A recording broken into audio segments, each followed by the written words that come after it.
அன்புக்குரிய இறை மக்களே, உங்கள் எல்லோரையும் ஆண்டவர் இயேசு கிறிஸ்துவனுடைய திருப்பெயராலே நான் வாழ்த்துகிறேன். நம்முடைய தாயும் தந்தையுமாகிய கடவுளிடமிருந்தும் நம் மீட்பர் இயேசு கிறிஸ்துவனிடமிருந்தும் நமக்கு அருளும் அமைதியும் உண்டாவதாக. இந்த ஆண்டில் 7 மாதங்கள் நாம் கடந்து வருவதற்கு ஆண்டவர் நமக்கு அருள் பாராட்டியிருக்கிறார். அவருக்கு நாம் நன்றி சொல்லுவோம். இந்த புதிய 8ஆம் மாதத்திலே நாம் கால் பதிக்கும்படி நமக்கு உதவி செய்திருக்கிறார். ஆண்டவருக்கு நாம் நன்றி சொல்லுவோம். இந்த புதிய மாதத்திலும் ஆண்டவர் நமக்கு அருளும் திருவாக்கு அது 1 அரசர்கள் புத்தகம் 8ஆம் அத்தியாயம் 39ஆம் வாக்கியம். 1 ராஜாக்கள் 8:39. உமது உறைவிடமாகிய விண்ணிலிருந்து நீர் செவி சாய்த்து மன்னிப்பீராக. ஒவ்வொருவரின் உள்ளத்தையும் அறியும் நீர் அவரவர் செயல்களுக்கு ஏற்ற கைமாறு அளிப்பீராக. ஏனெனில் நீர் ஒருவரே எல்லா மானிடரின் உள்ளங்களையும் அறிபவர். நீர் செவிசாய்த்து மன்னிப்பீராக. நீர் அவரவர் செயல்களுக்கு ஏற்ற கைமாறு அளிப்பீராக. ஆண்டவர் இந்த மாதத்தில் நமக்கு மன்னிப்பையும் நம் செயல்களுக்கு ஏற்ற கைமாறையும் அளிப்பாராக. இந்த திருமறை பகுதி சாலமோன் அரசர் ஆண்டவருக்காக ஒரு ஆலயத்தை கட்டி எழுப்பி அதனை இறை ஒப்படைப்பு செய்து ஒரு மிகப்பெரிய வேண்டுதலை, ஜெபத்தை ஏறெடுக்கிறார். அந்த திருமறை பகுதிதான் இப்பகுதி. இதில் பல்வேறு விண்ணப்பங்களை அவர் ஏறெடுக்கிறார். இந்த கோயில் மீது உம்முடைய பார்வை, உம்முடைய செவி எப்போதும் திறந்திருக்கட்டும், எப்போதும் உம்முடைய செவிகள் கேட்டு கவனித்திருக்கட்டும். எவர் ஒருவர் இந்த ஆலயத்தை நோக்கி பார்த்து தம் கைகளை உயர்த்தி மனம் நொந்து உம்மிடத்தில் ஜெபிக்கிறாரோ, வேண்டுதல் செய்கிறாரோ, அவர்களுக்கு நீர் இறங்கி செவி சாய்த்து அவர்களுடைய விண்ணப்பத்தையும் வேண்டுதலையும் அவர்களுக்கு அருளி செய்யும் என்று ஜெபிக்கிறார். அப்படி ஜெபிக்கிற போது பல்வேறு காரியங்களை அவர் குறித்து ஜெபிக்கிறார். இன்றைக்கு நாம் சிந்திக்க இருப்பது சாலமோன் அரசனுடைய இந்த ஜெபம். என்னது அது? உமது அடியார் உம்மை நோக்கி பார்த்து ஆலயத்தை நோக்கி தம் கைகளை உயர்த்தி ஜெபிக்கிற போது நீர் அவர்களுக்கு செவி சாய்த்து அவர்களை மன்னிப்பீராக. ஒவ்வொருவரின் உள்ளத்தையும் அறியும் நீர் அவரவர் செயல்களுக்கு ஏற்ற கைமாறு அளிப்பீராக என்று ஜெபிக்கிறார். இந்த வேண்டுதலை, ஜெபத்தை நாம் கூர்ந்து கவனிப்போமேயானால் இந்த வேண்டுதல், ஜெபம் இறைவனுடைய தன்மைகளை விளக்கி காட்டுகின்ற, எடுத்து இயம்புகின்ற ஜெபமாக இது அமைந்திருக்கும். இறைவர் எப்படிப்பட்டவர் என்பதை நாம் ஆழ்ந்து சிந்திப்போமேயானால், இந்த பகுதியை படித்து பார்ப்போமேயானால் நம்மால் தெளிவான பதிலை சொல்ல முடியும். இறைவன் யார்? அவர் மன்னிப்பவர். இறைவன் யார்? அவர் கைமாறு அளிப்பவர். முதலில் மன்னிப்பது. சாதாரணமாக ஒரு பழமொழி ஒன்று உண்டு. மன்னிப்பு கேட்பவர் மனிதர், மன்னிப்பு அளிப்பவர் மாமனிதர், கடவுள். இயேசு கிறிஸ்து இந்த மன்னிப்பைத்தான் இந்த உலகில் முதலில் அவர் வெளிப்படுத்துகிறார். கடவுளுடைய தன்மையாக இந்த மன்னிப்பைத்தான் சிலுவையிலும் வெளிப்படுத்துகிறார். முதலில் சிலுவையில் மொழிந்த ஒரு திருவார்த்தை, ஆண்டவரே இவர்களுக்கு மன்னிப்பீராக, இவர்கள் தாங்கள் செய்வது இன்னதென்று அறியாமல் செய்கிறார்கள். இயேசு கிறிஸ்துவிடம் ஒரு பாலியல் தொழில் செய்த ஒரு பெண்மணியை கையுமையுமாக பிடித்தோம் என்று சொல்லி அழைத்து வருகிறார்கள். அப்போது அவர்களுக்கு, அந்த பெண்ணுக்கு மன்னிப்பளிக்கிறார். அவர் சொல்லுவார் கடைசியில, நானும் உன்னை நியாயம் தீர்க்க போவது இல்லை, நீ போ, இனி பாவம் செய்யாதே என்று மன்னித்து மறுவாழ்வு அளித்து அந்த பெண்மணியை அனுப்புவார்.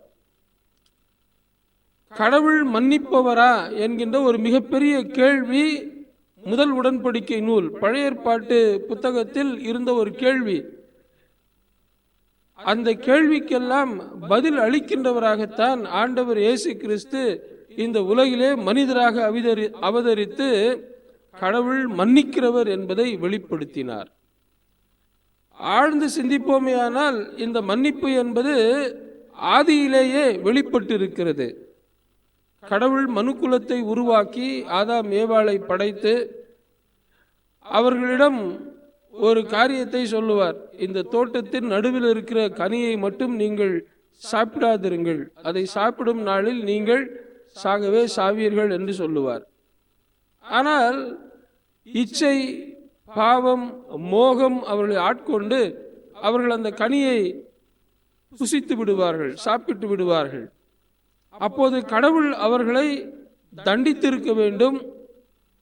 ஆனால் அவளை தண்டியாமல் அவர்களை மன்னித்து அவர்களுக்கு மாற்று உடை இவரே உடுத்தி அவர்களை மீண்டும் வாழ வைப்பார். ஆக மன்னிப்பு என்பது ஆதியில் தொடங்கினது, அது சிலுவையில் நிறைவு பெற்றது. இனி பிறக்கும் எல்லா தலைமுறையினருக்கும் மன்னிப்பு உண்டு. எவர் ஒருவர் ஆலயத்தில் வந்து தம் கைகளை உயர்த்தி ஆண்டவரே என்று மனம் நொந்து ஜெபிக்கிறாரோ, மனம் திரும்புகிறாரோ, அவர்களுக்கு ஆண்டவர் தம்முடைய அன்பை மன்னிப்பின் வழியாக வெளிப்படுத்துகிறார். ஒருவர் மன்னிக்கிறார் என்று சொன்னால் அவரிடத்தில் அன்பு உண்டு என்று அர்த்தம். ஒருவர் அன்புள்ளவர் என்று சொன்னால் அவர் மன்னிப்பவர் என்று அர்த்தம். பிள்ளைகளுக்கு பெற்றோர் மிகப்பெரிய பொக்கிஷமாக விளங்குகிறார்கள். ஏன் தெரியுமா? என்னதான் தப்பு செஞ்சாலும் தாம் பிள்ளை என்கிற ஒரு அன்பு எப்போதும் பெற்றோருக்கு உண்டு. அதுபோலதான் கடவுளும் நான் படைத்த என் மக்கள், நான் உருவாக்கின என் மக்கள் என்கின்ற பெற்றோருடைய உள்ளத்தை கொண்டு நம்மிடம் அன்பு கூர்ந்து நம்மை மன்னிக்கிறார். ஆனால் அங்கே ஒரு சிறிய ஒரு கேள்வி ஒன்று உண்டு. எல்லாருக்கும் மன்னிப்பு உண்டா? எல்லாருக்கும் மன்னிப்பு உண்டு, அதில் எந்த மாற்றமும் இல்லை. ஆனால் எவர் ஒருவர் மனம் திரும்புகிறாரோ அவருக்கே மன்னிப்பு உண்டு. அதுதான் இந்த சிலுவை நமக்கு எடுத்து காட்டுகின்ற உண்மை. சிலுவையில் இயேசுவின் இருபுறமும் ஒவ்வொரு கள்வர்கள் அடிக்கப்பட்டிருக்கிறார்கள். அந்த இருவருக்கும் மன்னிப்பு உண்டு, அதில் எந்த விதமான ஐயமும் இல்லை. ஆனால் அதை யார் பெற்றுக்கொண்டார் என்பதுதான் நாம் சிந்திக்க வேண்டிய ஒன்று. மனம் திரும்பினவர் அந்த மன்னிப்பை தனதாக்கி கொள்ளுகிறார். மனம் திரும்பாதவர் அந்த மன்னிப்பை உதறி விடுகிறார். அந்த முதல் வார்த்தையை ஆண்டவர் இயேசு கிறிஸ்து கூறுகிறார், எல்லாரையும் மன்னியும். இதை கேட்டு உணர்ந்த அந்த கள்வன் ஒருவன், ஆண்டவரே உம்முடைய அரசில் வருகிற போது என்னை நினைத்து பாரும் என்று அவர் அடுத்த கள்வனை கடிந்து கொண்டு, நாம் செய்த செயல்களுக்கு தக்க பலனை பெற்றுக்கொள்கிறோம், ஆனால் இவர் பாவம் செய்யாதவர் என்று தன் நிலையையும் தன்னோடு கூட துன்பம் அனுபவிக்கிற பிறர் நிலை, இயேசு கிறிஸ்துனுடைய நிலையையும் உணர்ந்து அங்கே அறிக்கையிடுகிறார், மனம் திரும்புகிறார், அந்த மன்னிப்பை தனதாக்கி கொள்ளுகிறார். அப்படியானால் இறைவன் அருளும் மன்னிப்பு எல்லோருக்கும் உண்டு. ஆனால் யார் அதை தனதாக்கி கொள்ள முடியும்? எவர் ஒருவர் மனம் திரும்புகிறாரோ அவர் மன்னிப்பை தனதாக்கி கொள்ள முடியும். ஆண்டவருடைய அன்பை அவர் நிச்சயம் பெற்றுக்கொள்ள முடியும். ஆகவேதான் இயேசு கிறிஸ்து தன்னுடைய முதல் பிரசங்கத்திலேயே சொல்லுவார், மனம் திரும்புங்கள், இறை அரசு நெருங்கி விட்டது என்று சொல்லுவார்.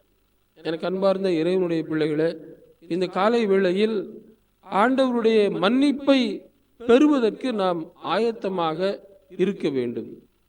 சிலுவையில் சிந்தப்பட்ட உடலையும் உதிரத்தையும் நினைவாக விசுவாசத்தின் வழியாக பெற்றுக்கொள்ள இருக்கிறோம். இந்த திருவிருந்தில் பங்கு பெறுகிற நாம் இறை மன்னிப்பை பெற்றிருக்கிறோமா என்பதை நாம் சீர்தூக்கி பார்க்க வேண்டும். இறை மன்னிப்பை பெற்ற நாம் பிறரை மன்னிக்கிறோமா என்பதும் நாம் எண்ணி பார்க்க வேண்டிய ஒன்று. பல நேரங்களில் நாம் அப்படி செய்வது இல்லை. நான் மட்டும் மன்னிப்பை பெற்றுக்கொள்ளுவேன், ஆனால் பிறரை நான் மன்னிக்க மாட்டேன் என்று நாம் சொல்லுவோம். ஆனால் திருமறை நமக்கு விளக்கி காட்டுகின்ற உண்மை அதுவல்ல. மன்னிப்பு இறைவனிடத்திலிருந்து வருகிறது. அதை பெற்றுக்கொண்ட நாம் பிறரையும் நம்முடைய வாழ்வில் மன்னிக்க நாம் கற்றுக்கொள்ள வேண்டும், பழகிக்கொள்ள வேண்டும். ஆகையால் தான் இயேசு கிறிஸ்துவிடம் ஒருவர் வந்து கேட்பார், நான் என் சகோதரனை எவ்வளவு முறை மன்னிக்க வேண்டும்? அவர் சொல்வார், என்னப்பா நீ மன்னிக்கிறதுக்கு போய் கணக்கு கேட்டுட்டு இருக்கிற, அதெல்லாம் முடியாதுப்பா. இல்லை இல்லை, நீங்கள் சொல்லுங்க, ஒரு நாளையில் எத்தனை தடவை மன்னிக்கிறது? ஒரு நாளைக்கு கேட்பார் அவர். 70 முறை மன்னி. அப்போ ஒரு நாளைக்கு 70 தர மன்னிக்க வேண்டுமே. ஆனால் அப்போது நம்முடைய வாழ்நாளில் மன்னிப்பையே நம்முடைய வாழ்வாக மாற்றிக்கொண்டிருப்பதுதான் சிறந்த கிறிஸ்தவ வாழ்வாக அமையும். யார் ஆசீர்வதிக்கப்பட்டவர்? இறைவனிடத்திலிருந்து மன்னிப்பை பெற்றவர், பிறரை மன்னிக்கிறவர். இவரே இறை ஆசி பெற்றவர். இரண்டாவதாக இந்த ஜெபத்தில் அவர் சொல்லுகிறார், ஒவ்வொருவரின் உள்ளத்தையும் அறியும் நீர், அவரவர் செயல்களுக்கு ஏற்ற கைமாறு அளிப்பீராக. கடவுள் ஒவ்வொருவரின் உள்ளங்களையும் அறிகிறார், அவர்களுடைய செயல்களுக்கு ஏற்ற கைமாறை அவர் அருளுகிறார். இந்த கைமாறு என்று சொல்லுகிற போது அது நல்லதாகவும் இருக்கும், தீயதாகவும் இருக்கும். என்னங்க நீங்க கடவுள்கிட்டேருந்து வருதுன்றீங்க, அப்புறம் அது எப்படி தீமையா இருக்கும் அப்படின்னு நம்ம யோசிக்கலாம். அதனால தான் இங்க இருக்கு, ஒவ்வொருவரின் உள்ளத்தையும் அறியும் நீர், அவரவர் செயல்களுக்கு ஏற்ற கைமாறு அளிப்பார். அப்படியானால் நம்முடைய வாழ்வில் நாம் நம் செயல்களை சீர்தூக்கி பார்க்க வேண்டிய கட்டாயத்தில் இருக்கிறோம். இன்றைக்கு இருக்கிற வேகமான உலகம், கணினி மயமான உலகம், பணமயமான உலகம், இந்த காலகட்டங்களில் நாம் நமது செயல்களை சீர்தூக்கி பார்த்து இறைவனிடமிருந்து கைமாறு எனக்கு கிடைக்குமா என்கிற சிந்தனையோடு நாம் செயல்பட அழைக்கப்படுகிறோம்.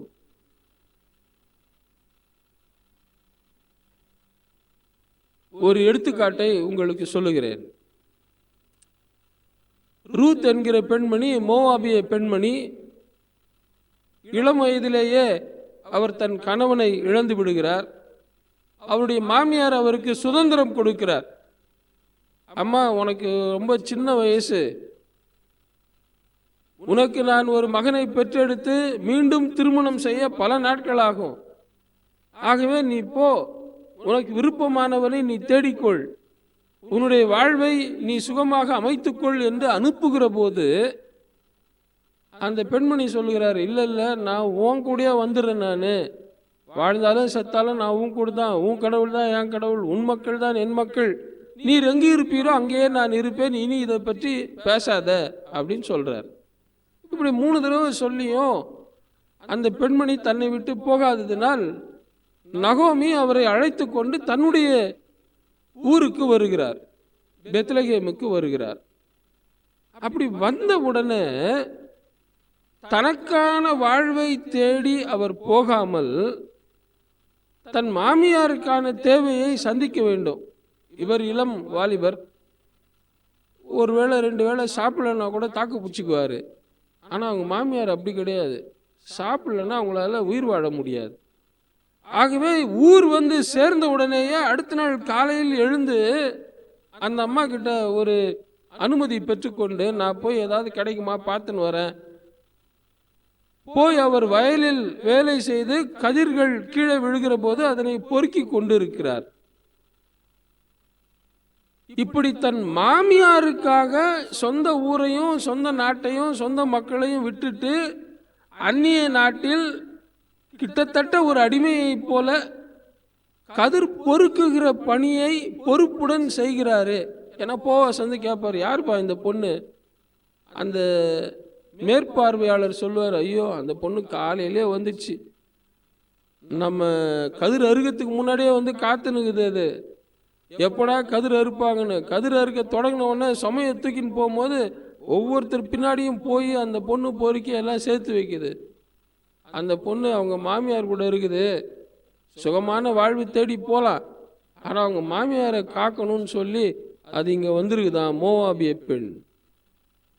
அப்போதான் போவாஸ் சொல்லுவார், நீ உன் மாமியாருக்காக செய்கின்ற செயல், உன் இனத்தை உன் நாட்டை உன் மக்களை எல்லாரையும் விட்டு விட்டு உன் மாமியாருக்காக நீ செய்கின்ற செயல்களுக்கு ஏற்ப கடவுள் உனக்கு கைமாறு அளிப்பார்.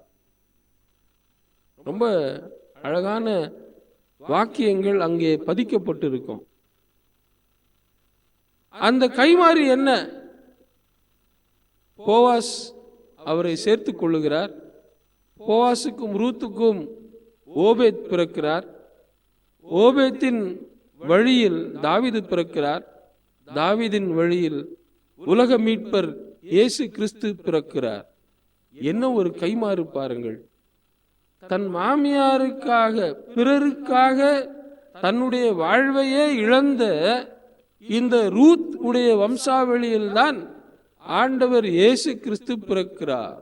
என்ன ஒரு கைமாறை இறைவனிடமிருந்து இந்த ரூத் பெற்றுக்கொள்ளுகிறார் பாருங்கள். இறைவனிடத்திலிருந்து கைமாறு பெறுகிறவர் ஆசீர்வதிக்கப்பட்டவர். இறைவனிடத்திலிருந்து தன்னுடைய செயல்களுக்கு ஏற்ப கைமாறு கிடைக்கும். அது நன்மையாக இருக்கும் நாம் நன்மை செய்தால், தீமையாக இருக்கும் நாம் தீமை செய்தால். சீடர்கள் எல்லோரும் இயேசுவோடு இருக்கிறார்கள். ஒருவர் இயேசுவை காட்டிக் கொடுக்க துணிந்து விடுகிறார். தன் செயல்களுக்கு ஏற்ற கைமாறை அவர் பெற்றுக்கொள்ளுகிறார். எனக்கு அன்பார்ந்தவர்களே, இந்த காலை பொழுதில் இறைவனிடமிருந்து எனக்கு என்ன கைமாறு கிடைக்கும் என்கின்ற ஆவலோடு நாம் நன்மை செய்து காத்திருப்போமே, ஆனால் நன்மையான ஆசிகளை இறைவனிடத்திலிருந்து கைமாறாக நாம் பெற்றுக்கொள்ளலாம். எப்படி ஐயா அதை பெற்றுக்கொள்வது? மத்தேயு 25ஆம் அத்தியாயம் அதற்கான தீர்வை நமக்கு அருளுகிறது. அதிலே இயேசு கிறிஸ்து மிக அழகாக சொல்லுவார், இல்லாத ஒருவருக்கு நீங்கள் எதை செய்கிறீர்களோ அதை எனக்கே செய்கிறீர்கள். ஐயா, நாங்கள் எப்போது உம்மை பசியாக, தாகமுடையவராக, ஆடை இல்லாதவராக, சிறைச்சாலையில் இருப்பவராக, தனிமையில் எப்போது உம்மை நாங்கள் பார்த்தோம்? அப்போதுதான் அவர் சொல்லுவார், இல்லை, இல்லாத ஒருவருக்கு நீங்கள் எதை செய்தீர்களோ அதை எனக்கே செய்தீர்கள். அதற்கு ஏற்ற கைமாறை பெற்றுக்கொள்ளுங்கள். ஆதி முதல் உங்களுக்காக ஆயத்தம் செய்யப்பட்டிருக்கிற இந்த நிலை வாழ்வுக்குள் நுழையுங்கள் என்று சொல்லுவார். இறைவனிடத்திலிருந்து கைமாறை எப்படி பெற்றுக்கொள்வது? இல்லாதவர்களோடு நம்முடைய வாழ்வை நாம் பகிர்ந்து கொள்ளுகிற போது. இந்த இல்லாதவர்கள் அப்படின்னா நம்ம உடனே பணம் இல்லாதவங்க அப்படின்னு நினச்சிக்க கூடாது. ஐயோ அப்போ என் பணம்லாம் போயிடுமா? நிறைய இல்லாதவர்கள் இருக்கிறார்கள்.